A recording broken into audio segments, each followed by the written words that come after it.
Thank you, Ji-Hong. Good afternoon, everybody. I think the only word I understood there, I hope, was the UK is special. So if I did, thank you very much. It's certainly a special case when it comes to the GDPR because of Brexit. I'm going to talk today about how Brexit happened and how it will affect the GDPR as far as the UK is concerned. Will it still apply in the UK?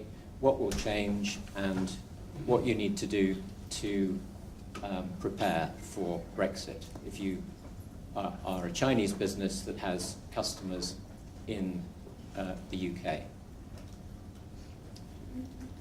Okay. So just a brief history of Brexit. We voted, when I say we, the United Kingdom voted on the 26th of June in 2016 that we wanted, after more than 40 years, to leave the European Union. Mainly a political decision. We voted narrowly to leave, 51% or nearly 52 to 48. I want to reassure my European colleagues that I voted to remain. But we gave 2 years' notice to leave, which you would think would be long enough. But here we are. Today is the day, 2 years later, where we should, exactly today, have left the EU. But our European colleagues love us so much, they won't let us leave, and after 2 years, we've still not been able to agree a deal to go. Kim 介绍了这个英国脱欧与 GDPR 可能对英国的这个在英国适用有何影响，及对中国企业的这个数据的跨境传输有什么影响。首先 Kim 介绍了一下英国脱欧的这个背景。英国是在2016年的6月26日举行了全民公投票决定退出欧盟，那么有51.9%的英国公民支持脱欧，有48.1%的英国公民支持留欧。根据这个欧盟条约第50条的一个规定，其中设置了一个2年期的退出协议谈判，也就是这里提到的一个2年的通知期。那么当时就是定的脱欧日期是2019年3月29日，但是这个日期现在被延长了，在3月27日，英国议会延长了这个脱欧的这个期限。So what is likely to happen as we haven't agreed the deal? Well, we have been given various options by our colleagues in Europe, by the European Commission. If the UK Parliament approves the withdrawal deal that Theresa May has proposed and has negotiated so far, then we will leave the EU on the 22nd of May. It doesn't look very likely at the moment that the UK Parliament will agree the withdrawal deal that our Prime Minister has negotiated so far. So all these other options now come into play. The most radical is that on the 11th of April, not very long now, we leave the EU with no deal at all. The EU doesn't get our £38 billion, which we are offered to pay, and there is no transition period, and basically it will be a commercial and economic, personally in my view, a commercial and economic disaster for the UK and probably for the rest of Europe. Alternatively, we try to renegotiate with the EU. We try to get a deal that the UK Parliament approves. That is currently looking unlikely as well. The European Commission has said they don't want to change the deal. Or we have another referendum in the UK and hope that we've changed our minds, that it's all too painful and we really can't bear to leave the European Union. If that's the case, then the timetable for our leaving would be extended, who knows how long. Or we decide we need a new Prime Minister because she hasn't been able to negotiate a deal that's successful, and we have a general election. That is actually looking quite likely, I think. Again, the timetable would be extended. We would stay in the EU until we have a new Prime Minister who can negotiate a deal that everyone approves of. Or, possibly, we decide we withdraw the notice to leave the EU, which we, the UK, are allowed to do. We decide, actually, we've changed our minds. We can't bear the pain. So we stay. I think that is extremely unlikely because it would be very, very difficult for the UK Parliament to override a referendum and the decision of the people. 这一节 Kim 介绍了如果英国脱欧将会发生什么。这里面有2个比较重要的日期，一个是4月11日，一个是5月22日。我给大家介绍一下这个背景，就是3月27日，英国的这个议会下院它决定推迟脱欧。那么欧盟目前已经同意英国首相提出的推迟脱欧的申请，并且为脱欧最终期限提供2选1的一个时间表。方案1是，如果英国议会下院能够通过脱欧协议，将允许脱欧期限延长至5月22日。方案2是，如果英国议会下院未能通过协议，那么英国必须在4月11日之前做出一个抉择。因此，这里就有两种情况：如果英国议会在4月11日之前同意这个脱欧的协议，那么英国将于5月22日有协议脱欧。第二种情况是，如果英国议会不同意脱欧协议，那么这个可能就会有很多种不确定的这个结果。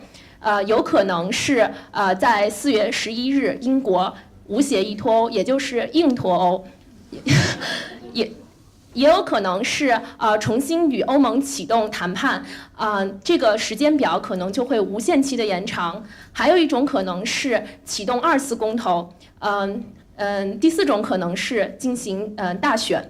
最后一种可能是，如果就是根据欧盟协议的这个50条，可能就不会脱欧了。所以这个是一个很难预测的一个事实，一个结果。So let's assume that I'm wrong and we do get a deal by the 11th of April.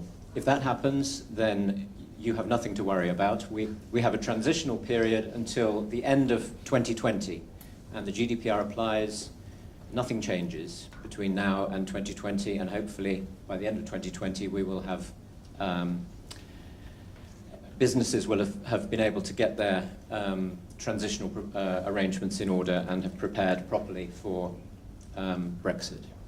So if the withdrawal agreement is agreed by the 11th of April, GDPR, the EU law, continues to apply in the EU. Yeah. 如果英国议会批准脱欧协议，那么可能就会有以下的一个结果：首先是存在一个过渡期，第二个是在2020年底之前一切都不会改变，第三个就是所有欧盟的法律还将适用于英国。基于此 ，GDPR 将继续适用于英国直到2021年。Okay, if there is no deal, so we don't manage to agree a withdrawal deal by the 11th of April, then there's no transition period. The GDPR, as the GDPR, as a European law, will cease to apply in the UK from the 11th of April, or from Brexit, from the date. However, the UK has decided that it will implement the whole of the GDPR into national law. So the GDPR will become part of UK law. So within the UK, data protection law will not change, even once we've left the European Union. But there are consequences because once we leave the EU, I'll go on to explain what the consequences are.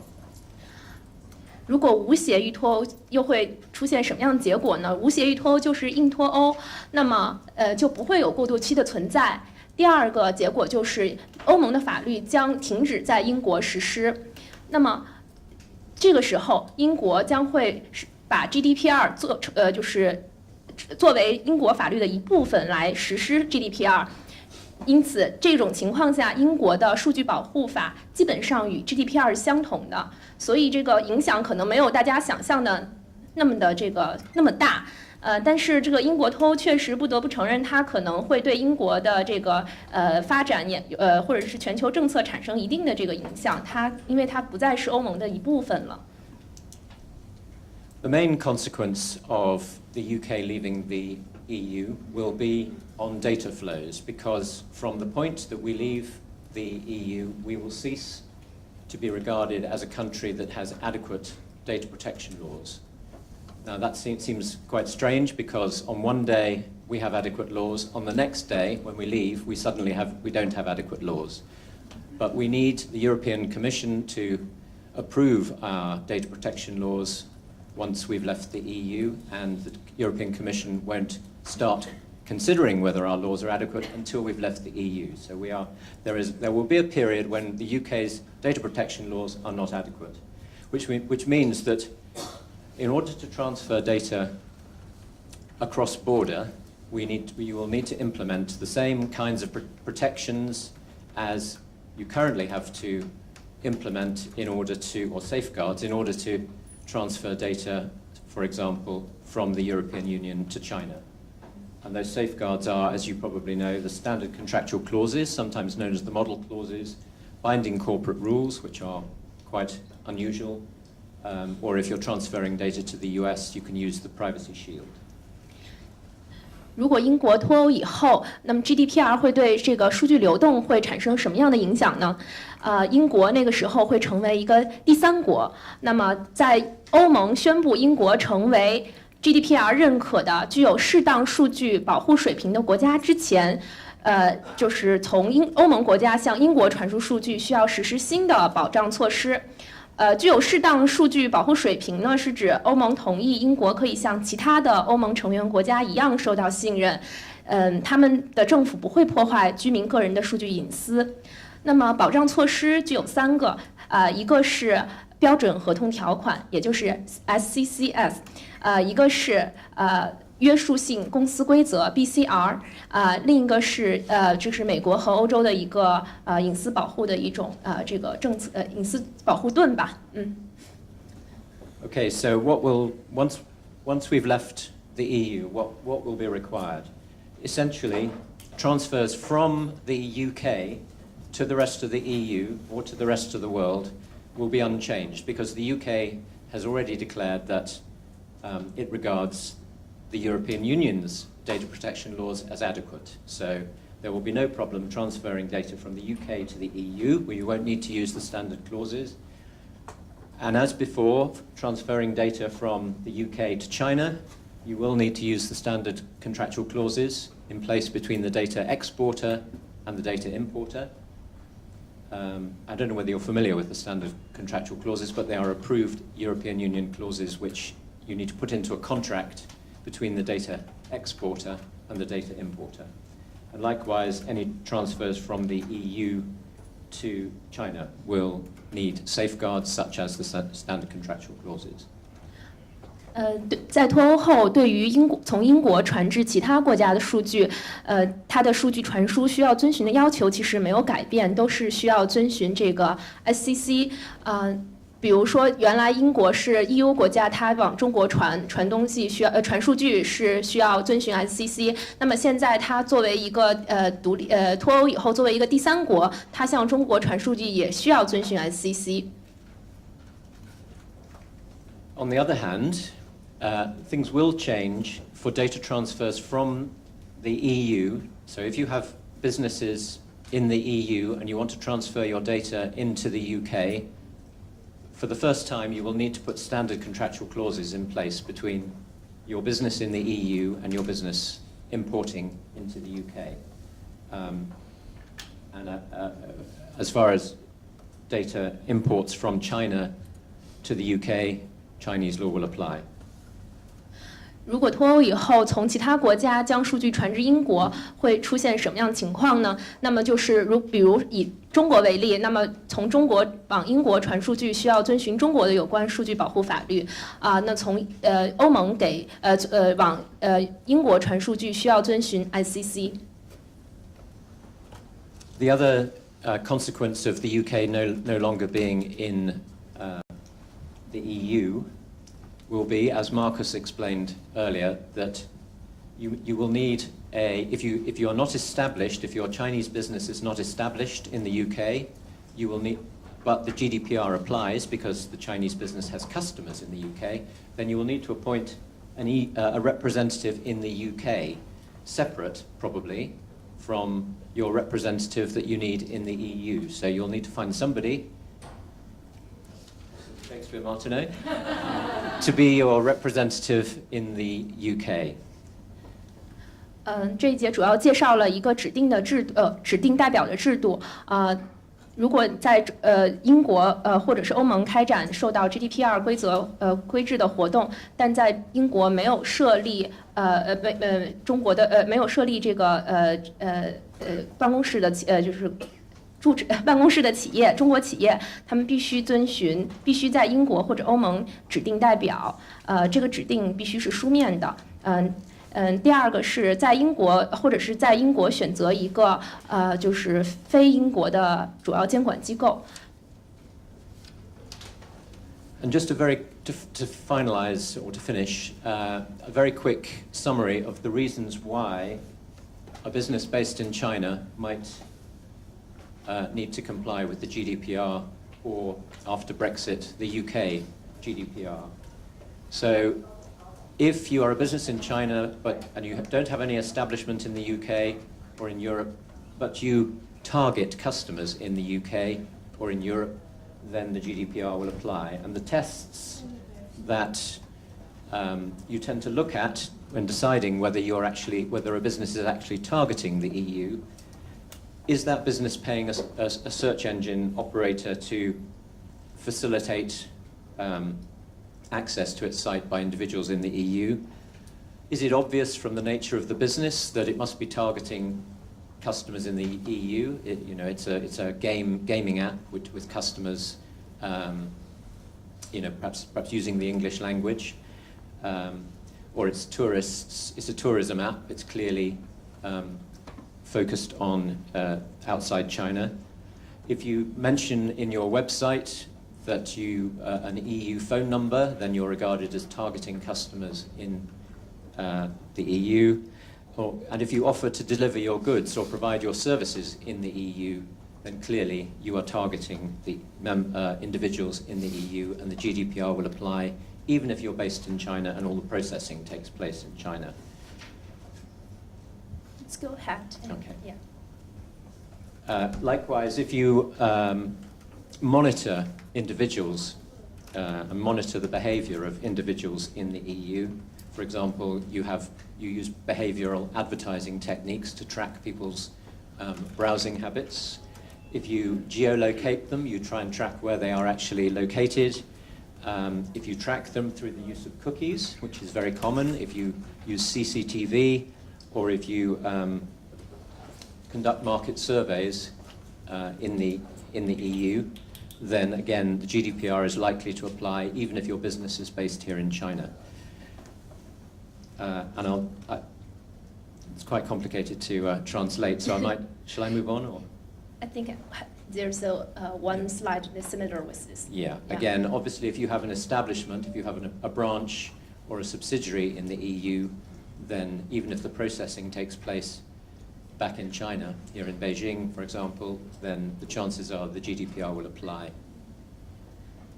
OK，这三节Kim 主要介绍了，如果在中国开展商业的企业可能会适用于 GDPR 的情形，比如说在向搜索引擎运营商支付费用，或者是说提及欧盟地址或者电话号码，或者是监测欧盟或者英国个人的一些行为，或者是地理定位活动等等，这些可能会适用于 GDPR 的情形。同时他还提出了说，如果中国的企业在英国设置有这个机构的话，那么他在中国的处理活动可能就会与英国的这个活动就是紧密不可分，可能会适用 GDPR。 Okay, and finally, if the GDPR does apply, here is a very, very simple slide. The main things you'll need to worry about. You'll need to understand and be accountable for all the data that you process. You need to know where it is and what you do with it. You need to collect it lawfully, and you need to comply with the principles that Marcus put on his slide earlier, data minimization, storage limitation, and those things. You need to publish a compliant privacy notice on your website or make it available generally. And you need to be able to allow individuals to exercise their data subject rights, which Jean-Christophe mentioned earlier, the right to access your data, the right to have your data deleted, and so on. So thank you very much.